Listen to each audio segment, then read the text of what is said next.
Hello, my name's Catherine, I run Kiss Me Deadly, and today I'm going to inadvisably show you some bras from other brands and hope that no one gets too cross about it. I'm doing bras partly because I really like bras, and also because bras are like the thing that causes us to get sent death threats, genuinely, and like massive arguments and people fighting about things. So, first bra. I am fascinated by this because this, my friends, this is the bra of the future. This is what will happen in the future if you want a mass-produced bra at a really low price. Now, the reason bras are expensive is because there's about 25 components that go into like just the average bra. They all have to be sewn by someone who is reasonably skilled. They require specialist equipment. They require people who know how to put an underwire in, all of that kind of thing. It's just really, really hard to get the price of a bra down. And the fewer of them that you're making, so like we make them in like batches of 50 or less, and that's tiny. It's really hard to get the price down. But if you could make a bra by squirting it out of a machine that does foam, then you can get the price right down. So I bought this on Wish, which, you know, I have regrets.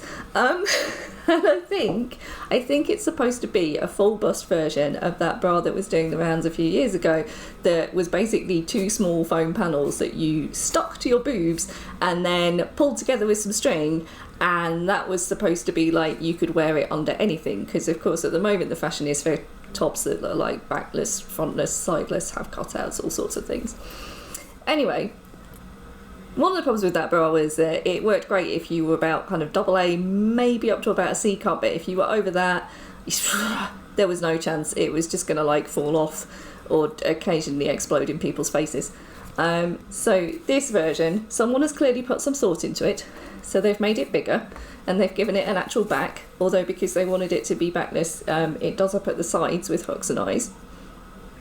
They also gave me like a few other accessory bits that went with it, which I promptly lost because I can't deal with bras that have loads of detachable bits. They just go walkabouts in my house. I think the cat steals them. Almost none of this is sewn. It is literally all just moulded foamy stuff. I think there might be a wire buried somewhere deep within it, but it is moulded foamy stuff with like a fabric bonded to the inside and the outside, which means that nobody will have actually had to stand there and do anything skilled with it up until they got to the point where they had to put detachable straps onto it and the hooks and eyes, and those have been sewn on in the normal way, which for us means usually using like a lock stitch or a bar tack to put the loops on for the bras, and I think that's a zigzag stitch, right? Yeah, I've got my colleague here. Hi. She knows stuff. Also hilariously, I think they were probably like reading the stuff about there's one of the big plunge bras uses like a kind of hand thing to hold up larger busts if they want to be strapless, and I think they were reading that and got really confused, so they've put a hand shape on the inside, which like I just started laughing when I saw that.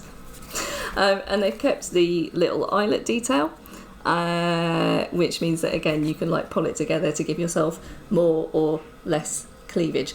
Different countries, by the way, have different like cultural standards about what amount of cleavage they think is desirable. Americans tend to want things more separated, but there's a big fad in China where this was made for like squishing things together as much as possible.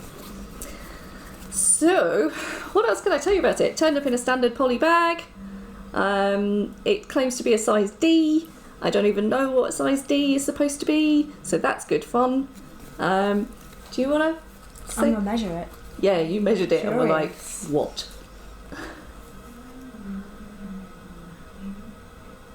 It's effectively 34B, but because of the amount of padding in it, that it's just going to push you up from the measurements. It was sold to me a 36D to double D, so this is going to be entertaining. Yeah. I'm going to go away and put this on and then get back to you.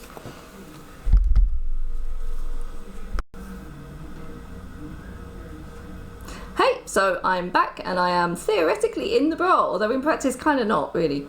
It doesn't work. So Lou Sue had a look at it. She reckons that the cup size is probably more like a B, because the thing is, even though there's quite a lot of difference between like there and there, almost all of it is filled with padding inside. So actually there's very little room for like actual breast tissue, particularly for someone like me who carries their breast tissue on the bottom of their boob and not on the top. So like usually I would sink into a cup quite happily.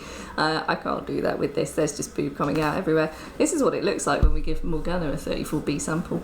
Like, actually no, it's worse on her. We did manage to improve it slightly by we put it on the absolute loosest setting, but we think on the tightest it would probably be about a 32 or 34, and I need like a 36. So this is just, yeah. Also, because there is no back, they have to attach the straps here, because you can't attach them to the back piece.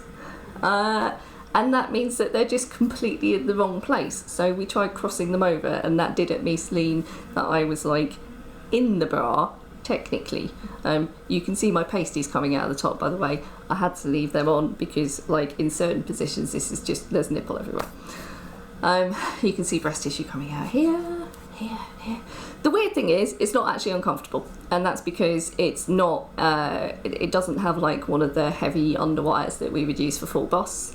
And it's not got any seams or anything that would rar, but there's like the pressure is kind of more than it should be, but it's kind of all over. So I'm not getting the pain points that I would get from a kind of heavy duty, high quality full boss bra that didn't fit. Like, I could probably do stuff in this and not really give a toss. This bit is still hilarious. Like, that's just silly. It's a great bra if you're like smaller than me, or you can find a costume that you want it for, or you just don't really care and you want to like get a hot glue gun and then cover it in something for a fancy dress party, or you're just really obsessed with mermaids because the shell effect is kind of fun. If I take the straps off, then there's like, I'm simultaneously too big for it and I have gaping, and at this point it becomes painful because the underbust band is just exactly the same as the rest of it, and therefore isn't holding any of the weight and is just trying to collapse in on itself, which is fun. so yeah, wish extremely cheap moulded foam squirt it out of a machine bra. Mixed experience really, not sure what I would do with it. We're debating whether it will work on Lou, so might be back in a bit, don't know. Check the videos later.